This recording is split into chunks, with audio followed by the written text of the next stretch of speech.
going on, guys? Captain Keaton Anderson again with Fitted to Fish YouTube channel. Today we're going to talk about line management and how we use it on the boat. Me specifically, I've got a Carbon Marine line layer, the rubberized mat with a few spikes in it.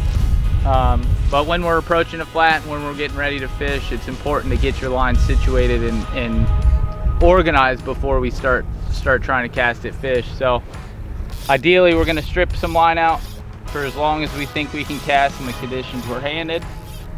A lot of people will just stop there, right? The issue with that is all of our line is piled on top of each other. So if I was to try to cast right there, I would bring up all that line and it would be a tangled mess. So we're going to cast out a little bit and then we're going to strip back onto our mat so it's all organized and able to flow off the mat a little better if we do get an opportunity at casting at a fish.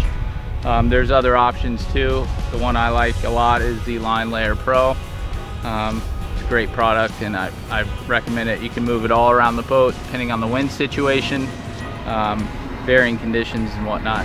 Another thing to consider when talking about line management is making sure there's nothing on the deck that could snag your line or keep your cast from going where you intended it to go. That's cleats, trolling motors, if you got a trolling motor, laying a towel over it or taking it off. In the cockpit, if your line somehow manages to find its way into the cockpit, making sure all your bags, your boxes, water, whatever is in the cockpit, it's out of the way. So if your line does go into the front end of the cockpit, it's a little easier to keep that line from getting snagged on anything. Thanks for tuning in. Make sure to like and subscribe to our YouTube channel. We'll see you on the next one.